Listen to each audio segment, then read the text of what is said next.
Imagine a guy sitting in a parked car right outside a suburban soccer field. Okay, setting the scene. Yeah, it's the middle of the pandemic. He's staring at a laptop, holding his hand, like, pressed against his own cheekbones. Right. And he is aggressively whispering the word appealed, just that one word, for like 4 hours straight. It sounds completely unhinged. I mean, it really does. He's listening to a recording, pausing it, rewinding it, writing down phonetic symbols in a notebook. Day after day, week after week. Wow. Now, if you just walked past that car, you'd probably think you were witnessing a man slowly losing his grip on reality. Yeah, you probably call someone. Exactly. But what if I told you that that guy in the car is actually a multi-platinum, Grammy-winning, heavy metal guitarist? I mean, it's a crazy image. It is. What if I told you he was actively, dismantling his entire artistic identity, syllable by syllable, just to figure out how Frank Sinatra breathed? It's such a jarring, counterintuitive image because it goes against, well, absolutely everything we assume about success, Right. and mastery. Right. Totally. We like to think that once you reach the top of the mountain in your chosen field, you just stay there. Yeah, you don't climb back down. No, you build a castle. Yeah. You enjoy the view. You rely on this armor that you've built over decades. You definitely don't walk all the way back down to the bottom of a completely different mountain, strip off all your armor, freeze in the cold, and decide to start climbing again from absolute zero. No, you really don't, because doing that is the absolute definition of vulnerability. Right. It's a willful, almost violent stripping away of the ego. It requires you to look at a lifetime of acquired skills and say, for this next journey, none of this will help me. And that right there is the threshold we are crossing tonight. So welcome to you, the listener, joining us for this deep dive. Welcome.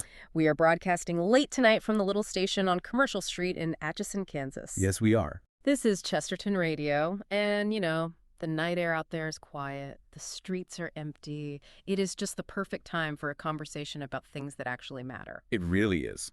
We have a fascinating stack of source material on the table tonight. Under the hood, we are looking at recent, incredibly detailed interviews with Mark Tremonti. Right. Now, if you know rock music, you definitely know his name. He is the powerhouse guitarist and songwriter for the bands Creed and Alter Bridge. A literal titan of heavy metal and hard rock. Yeah, exactly. But on the other side of the table, we have the philosophical writings of G.K. Chesterton. Yes. Specifically his masterpieces Orthodoxy, The Outline of Sanity, and his thoughts on the dignity of ordinary work. Seems like a bizarre juxtaposition at first glance, right? Very bizarre. You have a modern heavy metal guitarist on one side and an early 20th century English Catholic philosopher on the other. Yeah, but the overlap is just astonishing when you look at what Tremonti actually did. It really is. Because the mission of our deep dive tonight is to answer one profound question using both of these sources. And what is that? How does a master become an apprentice again? Such a great question. Mark Tremonti, at the absolute height of his rock career, spent 3 grueling years secretly teaching himself to sing the 1940s jazz standard catalog of Frank Sinatra. Secretly. Yeah, secretly. And he didn't do it as a casual tribute or a karaoke stunt. Right. He obsessively reverse-engineered the vocal mechanics of Old Blue Eyes. He eventually recorded an album with the surviving members of Sinatra's actual orchestra. Which is just wild to think about. It is. So, to be clear, for you listening at home, this isn't an album review. Yeah. It's not a biography. And it's not a debate about heavy metal versus jazz. Definitely not. It is a deeply Chestertonian exploration of the timeless virtues of craftsmanship, the fight against the modern obsession with originality, and the profound dignity of tradition. If we connect this to the bigger picture, it's really a story about the mechanics of wonder. Ooh, I like that. Yeah, but to truly understand the significance of Tremonti's apprenticeship, we first have to look at the mastery he willingly set aside. Right, the height from which he stepped down. Exactly. In the rock and metal world, Tremonti is practically royalty.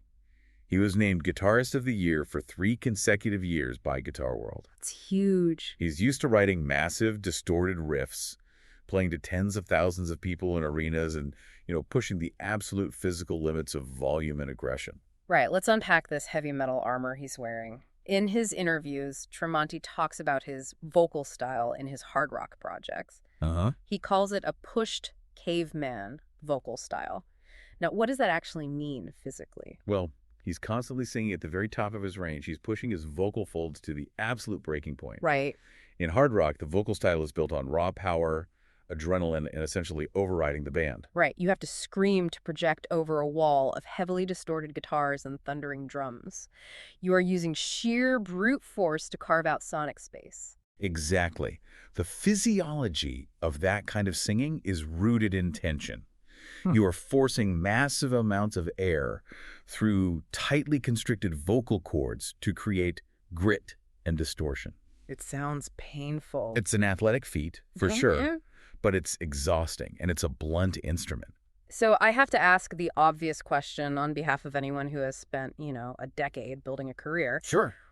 Why would a warrior at the top of his game abandon the very armor that made him famous? Right. I mean, if you're listening to this on your way to a job you've been doing for 10 years, you know that feeling of being on autopilot. You know the answers. You're comfortable. Yeah, you know what to expect. What Tremonti did is the equivalent of like a senior software engineer throwing away his computer to learn how to carve wood with hand tools. That's a great analogy. Isn't it terrifying to step away from what you know works? It's terrifying because it requires you to admit your own limitations.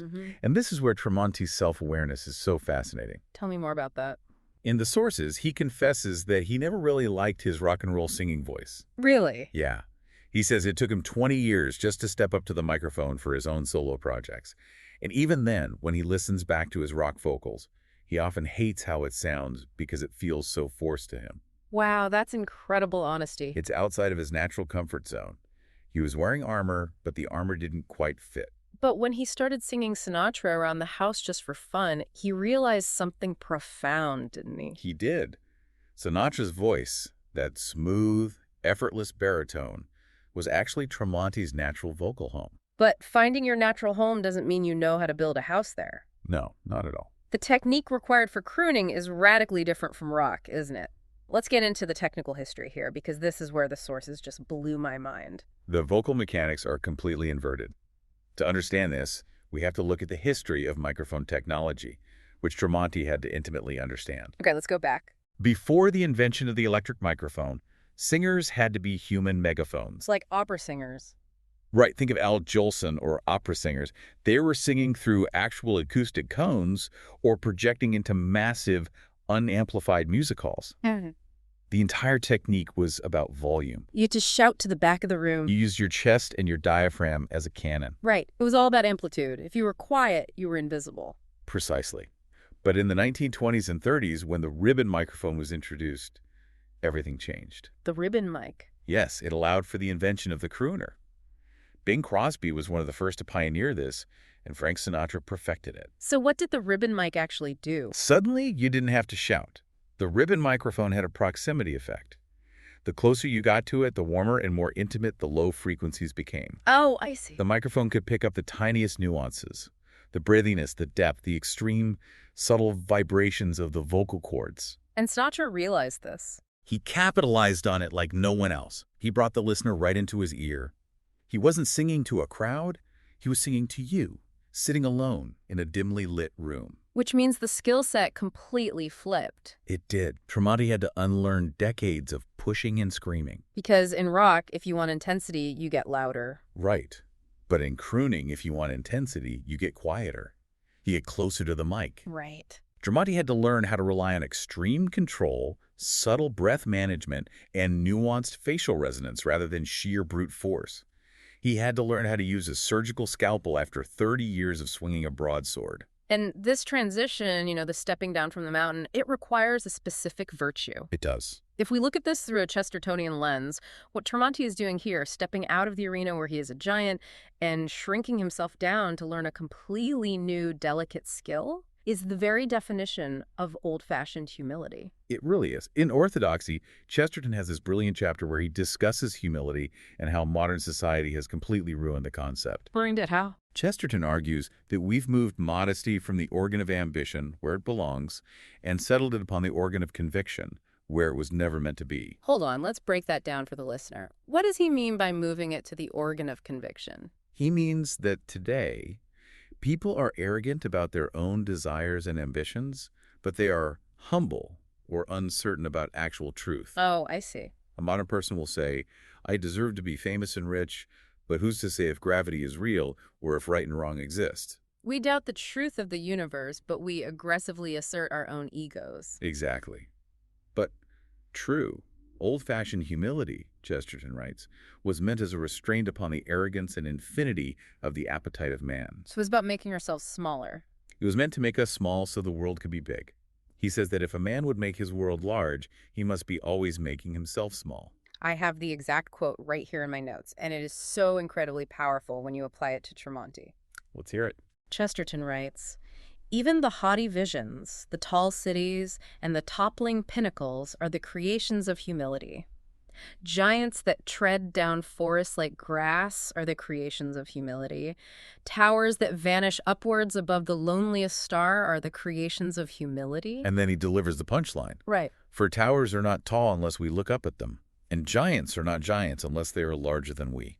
It's just staggering. Wonder requires us to shrink our egos. Exactly. You cannot be astonished by a towering achievement if you think you are already as tall as the tower. Right. If you walk up to the Empire State Building and say, "I could build that in a weekend," you feel no wonder. Not at all. Tremonti, who is literally a giant in the rock world, had to mentally and physically make himself small. Yeah. He had to look at his Grammy Awards and his platinum records and say, none of this matters right now. None of this helps me. He had to admit that in the realm of big band jazz and crooning phrasing, he was an absolute novice. He had to look up at the towering mastery of Frank Sinatra's breath control to even begin to understand it. So, if you're listening to us right now, think about your own life. Getting comfortable is the ultimate enemy of wonder. It is. When you reach a certain level of proficiency in your career, you stop looking up. You start assuming you know exactly how the building was constructed. You lose that beginner's mind. True growth, the kind that keeps a human being vital and alive and curious, requires the humility to become a beginner again. It requires you to risk looking foolish. And that is a painful transition. Because going from master to apprentice isn't just a mental shift. Right, it's not just an attitude adjustment. It requires a grueling, almost obsessive physical commitment to reverse engineering the craft from the ground up. Which brings us to the methodology. I want to spend a lot of time on this because the sheer logistics of what Tremonti did are baffling. Baffling is the right word. He didn't just casually sing along to a few records in the shower, look in the mirror, and decide he was ready to cut a Sinatra tribute album. No. He embarked on a 3-year self-education that honestly bordered on the fanatical. And the most shocking part, he didn't even hire a vocal coach. Which is astounding given his resources. As a highly successful, wealthy musician, he could have flown in the best vocal instructors on the planet. Right, he could have hired Broadway directors. But he approached this the same way a self-taught teenager learns to play the guitar in his bedroom, by isolating himself, listening to the records, and obsessively dissecting every single note by ear. I'm trying to picture the logistics of this, though. He's a touring rock star, he has a family, he has businesses. Where does he find 3 years of time to do this without anyone knowing? It's pretty funny, actually. Let's talk about the soccer practices because this detail is just incredible. This is where the story gets so wonderfully human and ordinary. During the COVID-19 pandemic, Tremonti's son was playing on 2 different soccer teams. Wow, okay. Which meant back-to-back practices, and they lived about 45 minutes away from the soccer field. So he was doing a lot of driving. And because of the strict pandemic restrictions at the time, parents weren't allowed to congregate out on the field or sit in the bleachers. Oh, right. So Tremonti found himself, with at least 4 hours a day, trapped in his car in a parking lot while his son practiced. Most people would, scroll on their phones. They would listen to podcasts. They would take a nap. But Tremonti turned that parked car into his monastery. He realized that the cabin of a modern car is actually a highly controlled, acoustically dead environment. It's essentially an isolation booth. So he would park his car, and the sources mentioned he sometimes had to move his car across the street to a different lot because his son complained that the whole soccer team could hear him singing with the windows rolled out. That's hilarious. He would break out his laptop. And he wasn't just singing along to the radio like a guy at a stoplight. He was engaging in a highly technical, granular deconstruction of Sinatra's anatomy of performance. Let's get into the weeds of this deconstruction, because he practically reinvented the International Phonetic Alphabet entirely on his own. He did. For the listener who might not be familiar, the International Phonetic Alphabet, or the IPA, is a system used by linguists to document the exact sounds of spoken language, regardless of how a word is spelled. Because spelling in English is crazy. English orthography, the way we spell things, is terrible for singing. If you just read the lyrics off a sheet, you will sing them incorrectly because conversational pronunciation is completely different from vocalized, sustained pronunciation. Right. Tremonti realized this immediately. The interviews detail how he wouldn't just look up the lyrics online. He would listen to Sinatra sing a single word, pause the track, and then write the word down phonetically in a notebook, exactly as Sinatra's mouth shaped the sound. The example that really stood out in the sources is the word appealed. If you or I say the word appealed, it's pretty flat. Right. But Tremonti noticed Sinatra didn't sing appealed. He sang it, and Tremonti wrote it down as A-P-Y-U-L-D. Right, and that distinction is everything. By adding that Y and U sound appealed, Sinatra was subtly modifying the vowel. And he did this constantly. Tremonti noticed that when Sinatra sang a word ending in a hard consonant like a B, he didn't just hit the consonant and stop. No. He would modify the embouchure, the physical shape of his mouth and lips, right before the consonant hit. He would make his mouth incredibly wide. Like physically spreading his lips. Exactly. He would change the vowel shape right in the middle of holding a note shifting from a ba to an oo or a wide E, just to prepare the physical acoustic space in his throat to drop a wider vibrato on the end of the syllable. This is where we need to explain how that actually works acoustically. Why does the vowel shape matter so much for vibrato? Because vibrato, that slight, rapid fluctuation in pitch, is essentially a natural laryngeal oscillation. It happens when the vocal mechanism is perfectly balanced and relaxed. Okay. But you need space in the vocal tract for that sound wave to resonate. If you sing a tight, pinched E vowel, the space in your throat constricts, and the vibrato chokes off or sounds like a machine gun. Oh, that makes sense. But if you modify that E slightly toward an I, or open the back of the throat, you create a larger acoustic chamber. Sinatra was a master of anticipating the end of a phrase. He knew it was coming. He would subtly shift the vowel shape milliseconds before he needed to apply the vibrato, ensuring the chamber was wide open and relaxed. Tremonti caught this. He mapped it. He literally mapped it visually on his laptop. He mapped Sinatra's phrasing, which is notoriously complex. Yes, Sinatra's phrasing is what made him a genius. He rarely sang squarely on the beat. Right. If the band played a strict 1-2-3-4 rhythm, Sinatra wouldn't hit the downbeat. He was famous for his conversational phrasing, lagging just behind the orchestra to create tension or pushing slightly ahead of it to create urgency. He learned that from instrumentalists, didn't he? Yeah, it's a technique he actually learned from listening to jazz instrumentalists like Tommy Dorsey playing the trombone. Tremonti would hit the space bar on his laptop, physically mapping out the timing. So he knew exactly how many microseconds to wait before coming in.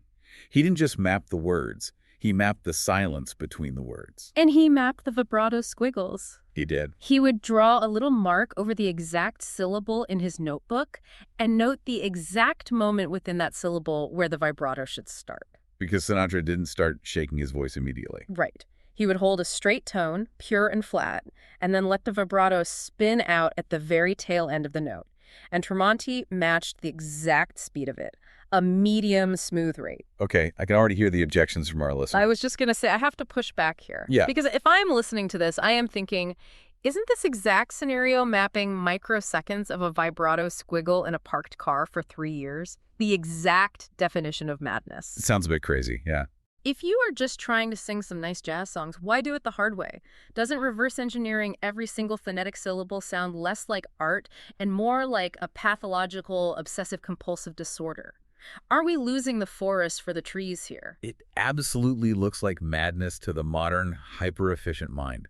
We live in a culture obsessed with shortcuts. Right. The top 10 hacks to sing better in 5 minutes. Exactly. We are obsessed with labor-saving machinery, as Chesterton points out.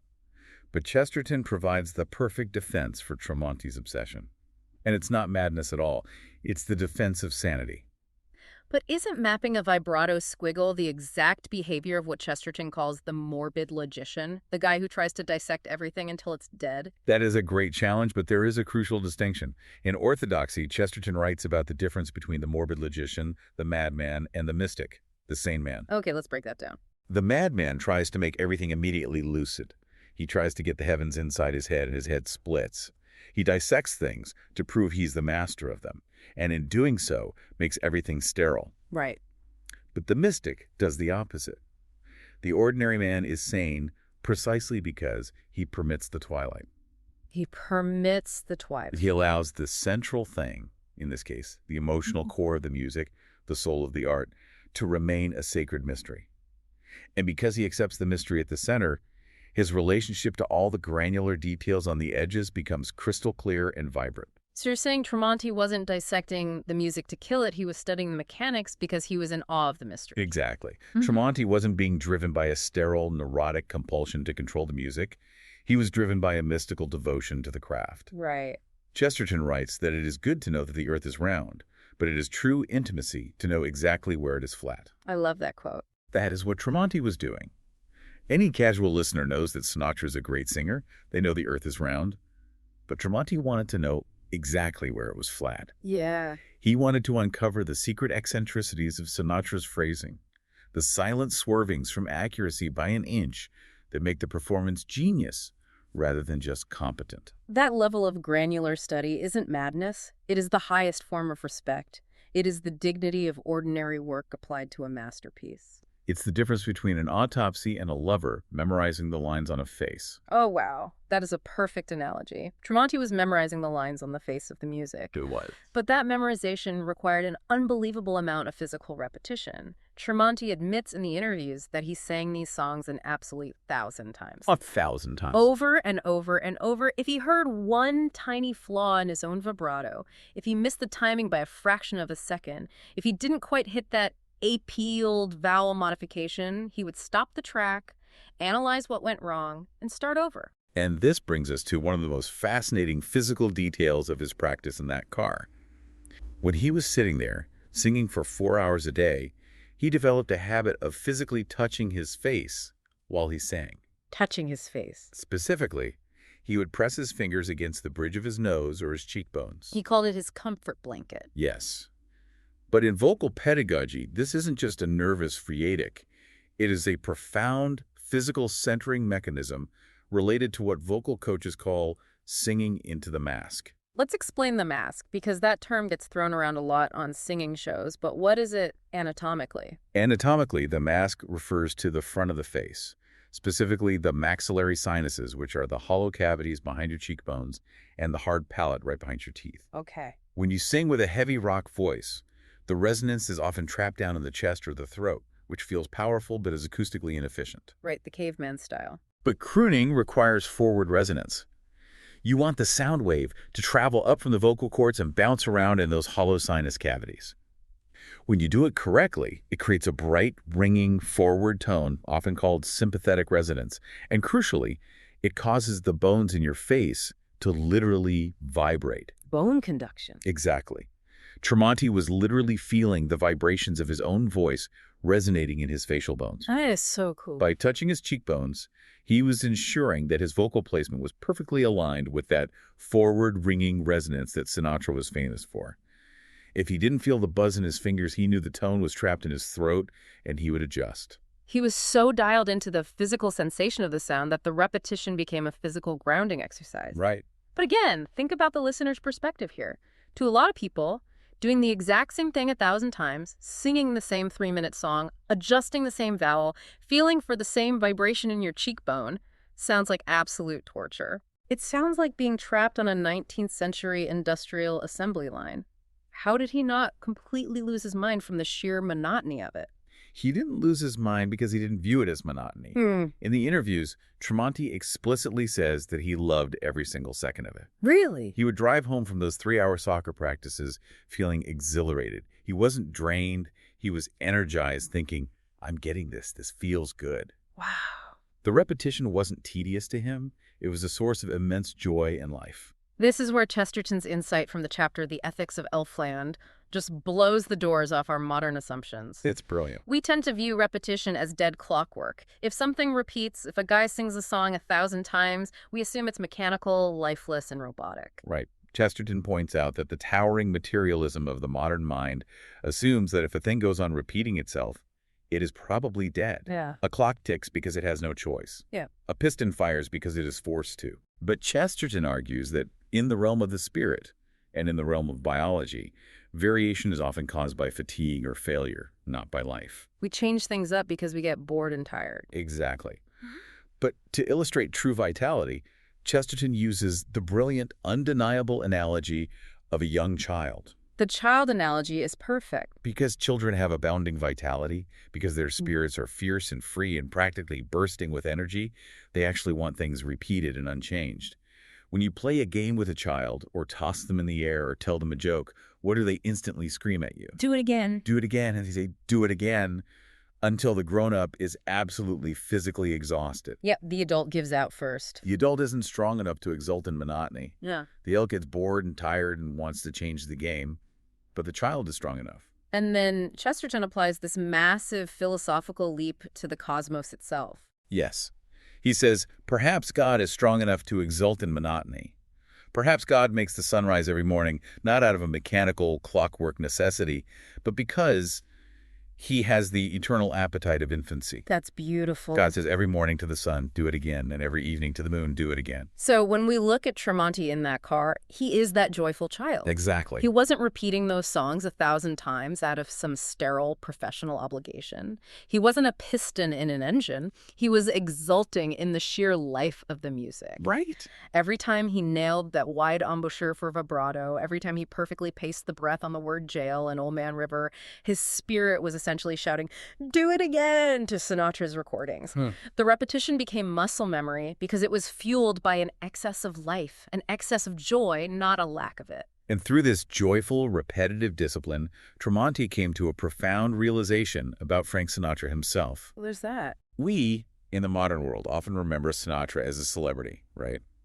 A movie star, a guy in a tailored suit, holding a drink, a larger-than-life personality with swagger. Yeah, the Rat Pack image. But Tremonti discovered that beneath the Rat Pack swagger, Sinatra was fundamentally a master craftsman who outworked everyone. I read that Sinatra used to swim underwater in public pools for as long as he could, just to expand his lung capacity so he could hold those massive, unbroken phrases without taking a breath. Yes, Sinatra was a guy who obsessed over the mechanics just as much as Tremonti did. Sinatra actually wrote a book on vocal tips with his early vocal coach, John Quinlan. I didn't know that. They meticulously mapped out vowel shapes and breath management long before Tremonti did. Sinatra's seemingly effortless style, that cool, relaxed delivery that looked like he just rolled out of bed and sang perfectly, was an illusion. It was all practice. It was actually built on a foundation of rigorous, repetitive labor and an obsessive attention to the mechanics of language. It's the oldest truth in the world. The people who make it look easy are usually the ones working the hardest in the dark. Always. But here's the turning point in the story. Private mastery is one thing. You can sit in your car for 3 years, feeling your cheekbones vibrate, and convince yourself that you sound just like Frank Sinatra. Right. You can be a legend in your own mind. But eventually, an apprentice has to present his work to the guild. He has to bring his masterpiece, literally, the piece of work that proves he is a master, to the remaining masters of the tradition. And for Tremonti, that meant facing the surviving guardians of Sinatra's legacy. This is where the story shifts from private, internal obsession to a very public trial by fire. So how did this actually happen? Tremonti's manager, a guy named Tim Turnier, happened to have grown up taking guitar lessons from a man named Dan McIntyre. Okay. And Dan McIntyre just happened to have been Frank Sinatra's touring guitar player. Talk about the stars aligning. It's a remarkable, providential coincidence.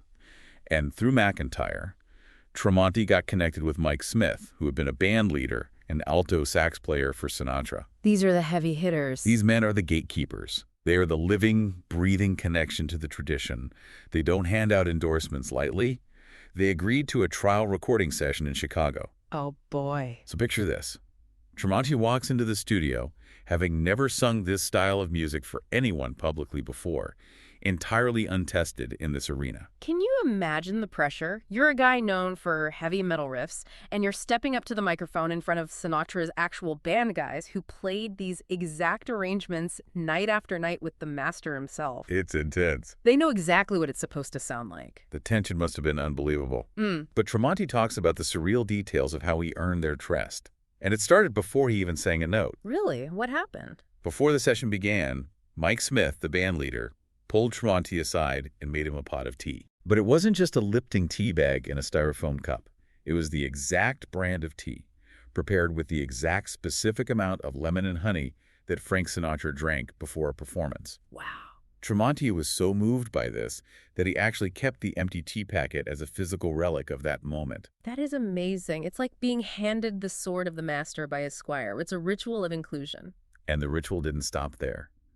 Smith also walked Tremonti through the undocumented vocal warm-ups that Bill Miller used to run through with Sinatra. Wait, who is Bill Miller? Bill Miller was Sinatra's longtime piano player and his absolute right-hand man. He was with Sinatra for decades. Oh, I see. And Miller had developed these specific scales and vocal exercises that he and Sinatra would do backstage before a show. Crucially, these exercises are not written down in any textbook. You can't Google them. Secret guild knowledge. Exactly. They are part of the oral tradition of the guild. They are passed down only from master to apprentice and only to those who have proven their dedication. By giving Tremonti the tea and the scales, the band was tentatively welcoming him into the tradition. And Tremonti proved he was worthy of it. He stepped up to the mic, he felt for that resonance in the mask, and he sang, "Luck be a lady, and that's life." And what did they think? The band was floored. The sources say they were tearing up. They realized he hadn't just learned the words, he had internalized the architecture of the music. The years in the car had paid off. Incredible. But winning over the band was only the first hurdle. They still had to get legal and artistic approval from the ultimate gatekeeper, the Frank Sinatra estate. And the estate is notoriously fiercely protective of Frank's legacy. I bet. Charles Pignon, who helps run the family business and protects the vault, laid down very strict limitations on Tremonti's project. What were the rules? They explicitly refused to allow a mere sound-alike record. They didn't want a karaoke album where Tremonti just hired a band to do a perfect note-for-note impression of Sinatra's exact historical arrangements. So he couldn't just copy the old record. Right. If Tremonti was going to be granted the right to use Sinatra's name, his likeness, and the original orchestrations, a privilege that is almost never granted to anyone outside of giants like Tony Bennett or Michael Bublé, he had to prove something deeper. What did he have to prove? He had to prove that he understood the underlying principles of the music well enough to create his own authentic arrangements. So the estate essentially said to him, "Congratulations, you've learned to trace the master's paintings perfectly. You proved it to the band. Now you have to paint your own picture using his colors." Exactly. And this constraint forced Tremonti into a corner. He had to rearrange half the tracks on the album. He couldn't just rely on Nilsson Riddle's famous orchestrations. So he took a song like My Way, which is arguably the most bombastic, iconic, untouchable anthem in the entire catalog, and he stripped it all the way down. How did he arrange it? He rearranged it into a delicate, intimate ballad driven by a single nylon string acoustic guitar. That's a bold move. It was. And he took another song. The song is You, which is traditionally a lush, slow, string-heavy ballad, and he rearranged it into an upbeat, swinging jazz number. This brings us to a crucial, foundational Chestertonian concept, the absolute necessity of tradition and limits. Let's spend some time on this because our modern culture hates this idea. It really does. Today, we suffer from chronological snobbery. We worship total, unfiltered originality. We think rules, traditions, and gatekeepers are just oppressive cages designed to keep us from expressing our true, authentic selves. Smash the rules. Right. The modern artistic mandate is always smash the past, ignore the masters, break the rules, just be you. So why on earth did a rock star like Tremonti submit to a dead master's rules? Why bend the knee to the Sinatra estate? He submitted because, as Chesterton profoundly argues, tradition isn't a cage. It's an extension of the franchise. It's an expansion of democracy. The democracy of the dead. Yes. In Orthodoxy, Chesterton introduces his famous concept of the democracy of the dead. He says that tradition is simply refusing to submit to the small and arrogant oligarchy of those who merely happen to be walking about right now. We shouldn't disenfranchise a man just because he happens to be dead. Tradition is giving a vote to the most obscure of all classes, our ancestors. It means you don't just ask the people in the room what sounds good, you ask the people who built the room. Perfectly said. By submitting to the authority of the past, by seeking the approval of Sinatra's band and the estate, Tremonti was bringing the dead to his council. He was acknowledging that the wisdom of the masters, forged over decades of trial and error, is superior to his own fleeting impulses in the present. And Chesterton also loved the strict limits found in fairy tales, right? He pointed out that Cinderella couldn't just do whatever she wanted. She had to leave the ball exactly at midnight. The magic was conditional upon a strict, seemingly arbitrary rule. Yes, the poetry of limits. Chesterton says that existence itself is an eccentric legacy, a gift we didn't create. And we shouldn't complain about the limitations of a vision if we don't understand the vision itself. He writes that the veto might be as wild as the vision. Oh, that's good. The Sinatra estate's veto, their strict rule against a mere sound-alike record, is exactly what forced Tremonti into true creativity. It proves that true freedom and originality are found inside strict orthodoxy, not in boundless anarchy. If you are just swimming in an infinite ocean of total freedom with no shores, you have no direction. You weren't swimming, you're just floating. Right, there's no form. The shores, the limits, the rules of the estate, the constraints of the genre are what give the art its shape and its power. And the ultimate test of that power, the climax of this whole years-long apprenticeship, happened in Nashville. Set the scene for us. Tremonti was invited to the grand opening of the Frank Sinatra Bar and Grill. It was a massive high-profile event. Trisha Yearwood was hosting it, and there were incredible musicians performing all night. Right. Tremonti is there, and he finds out he is going to sing his acoustic arrangement of My Way. And who is sitting in the front row of the audience? Tina Sinatra, Frank's own daughter. the ultimate gatekeeper. Tremonti, who has played stadiums packed with screaming fans for decades, who has stood in front of walls of amplifiers, admits he was genuinely nervous. Of course. But before he sang, he had a private moment with Tina. She noticed the wallpaper on his phone.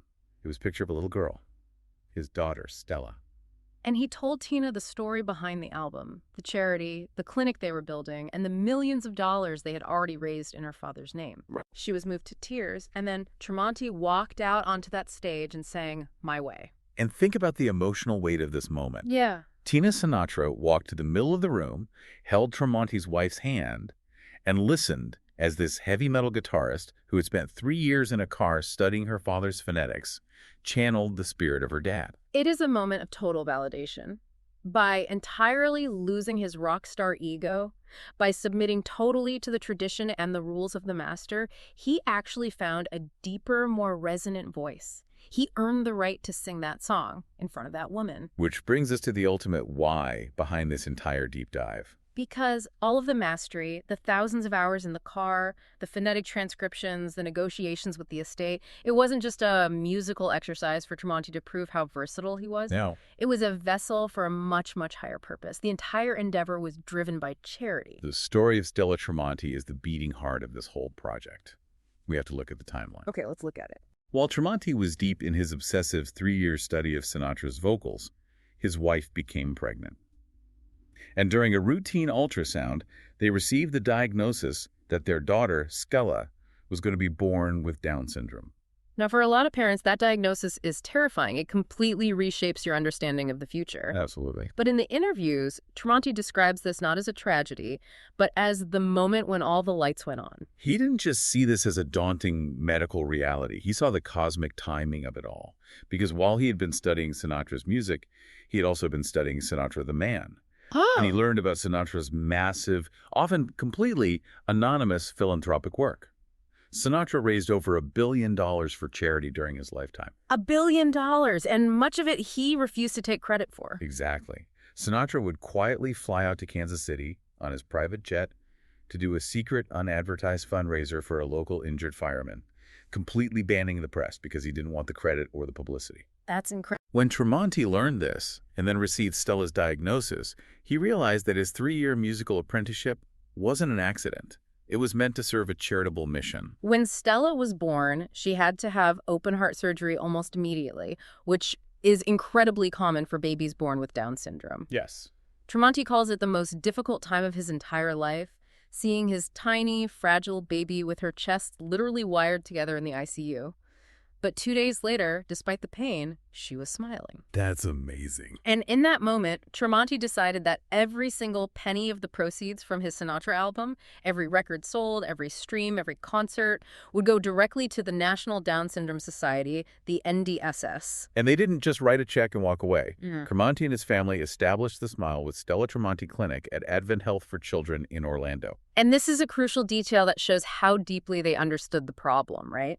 The clinic is specifically designed to provide lifespan care. Lifespan care. Yeah. Why is that distinction so important? Tremonti noted in his research that when individuals with Down syndrome hit age 18, they fall off a medical cliff. Oh, I see. They often age out of the pediatric care systems that have supported them their whole lives, and it becomes incredibly difficult for families to find adult specialists or even primary care physicians who are knowledgeable and comfortable treating their specific ongoing needs. That's a huge problem. The Stella Tremonti Clinic bridges that gap. It ensures that patients never age out of care. They are supported throughout their entire lives, from infancy into adulthood. This changes everything about how we view the relationship between art and suffering. Think about it. So much of modern pop culture tells us that great art has to come from inner turmoil, self-destruction, or rebellion against society. The tortured artist trope. Exactly, the guy who destroys himself to create a masterpiece. But Tremonti's story proves the exact opposite. The highest form of art, the art that actually changes the world, flows outward toward the love of another person. This is pure, unadulterated Chesterton. It is. In Orthodoxy, Chesterton outlines his concept of cosmic patriotism and what he calls the eternal revolution. He argues that if you want to reform the world, if you want to fix something that is broken, you must first love it fiercely, and you must love it without a rational reason. He uses the example of Pimlico, right? The neighborhood in London. Yes, the Pimlico analogy is brilliant. Chesterton says, imagine a run-down, ugly neighborhood called Pimlico. If a man loves Pimlico with a rational reason, say because he likes a particular street or he has a financial investment in a building, he will end up defending its flaws. Right, he'll say, it's not that bad. But the mystic patriot, the man who loves Pimlico fiercely simply because it is Pimlico, simply because it exists, he will not tolerate its ugliness. He will lay it waste and turn it into the New Jerusalem. He will radically, beautifully reform it because his foundational, irrational love demands that it be better. So how does the Pimlico analogy apply directly to Tremonti and Stella? Tremonti didn't just accept his daughter's diagnosis with stoic, passive resignation. He didn't just say, well, I will endure this hardship. He loved her fiercely, inherently, without condition. The sources talk about this beautiful routine they had. Yes. Every single morning during the 8-part a.m. shift in the hospital or at home, Tremonti would sit with Stella and sing Sinatra's The Song Is You to her, because it was the one song guaranteed to make her smile. Oh, that's just... That fierce, irrational, foundational love became the fuel for a revolution. He used that love to reform the world for families facing Down syndrome. He built a hospital clinic. He used the beauty of a 1940s jazz tradition, mapped out in a parked car, to tangibly, physically improve the material conditions of the most vulnerable people in society. The music, the craftsmanship, and the charity became completely inseparable. The Song Is You. That is just beautiful when you think about him singing that to his daughter. It wasn't about him proving his vocal range anymore. The song was literally her. So, as we pull back and look at this massive journey, what are the takeaways here for the listener? We've covered a huge amount of ground tonight, from the technical anatomy of facial resonance and vocal vibrato, to the history of microphone technology, to the theological implications of a child demanding repetition. I think the core lesson of Mark Tremonti's journey is a radical reframing of what it actually means to be an apprentice. Okay. In the modern world, we are constantly taught that submitting to a master or submitting to a tradition is a form of self-erasure. We are told that if you follow the rules of the past, you are losing your authentic self. We are told to look inward, to throw off the rules. Right. But Tremonti shows us that true apprenticeship is not about erasing yourself. It is about expanding yourself. Well, right. You aren't losing your voice. You're building a bigger instrument. Exactly. By humbling himself, by stepping out of his heavy metal armor where he was totally safe, by obsessively studying the physical, acoustic, and emotional architecture of Frank Sinatra's craft, Tremonti didn't lose his identity as an artist. He found a new, richer one. Whether you were in broadcasting, woodworking, software engineering, or simply trying to navigate the moral demands of the Christian life, submitting to the wisdom of the masters and doing the grueling, monotonous work of mastering the fundamentals is the only thing that actually earns you the right to innovate.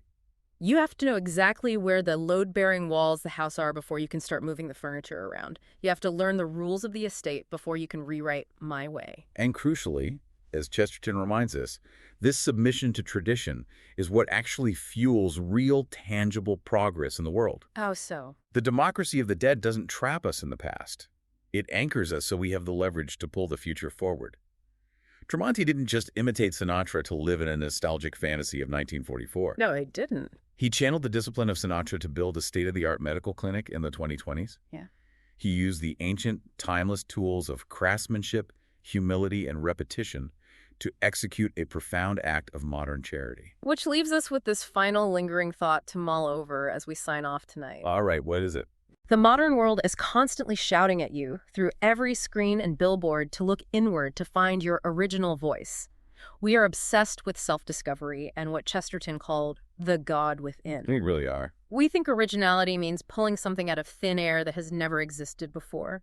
But perhaps the shortest road to true originality isn't looking inward at all. Right. The shortest road to originality is often a lifetime spent looking outward, fiercely loving the world, shrinking your own ego, and learning from the masters who came before us. It really is the great paradox. By looking up at the powering achievements of the masters and by reaching out our hands to the most vulnerable among us, we actually find ourselves perfectly centered. I love that. Well, the hour's growing late here in Atchison, Kansas, and it's time for us to close the microphones for the night. We invite you to continue this journey and explore the broader Chesterton radio world on Substack and YouTube. Check it out. There you'll find classic radio drama, literature, music, explorations of craftsmanship, faith, and thoughtful conversation that continue to remind us that the old things are often the newest things of all.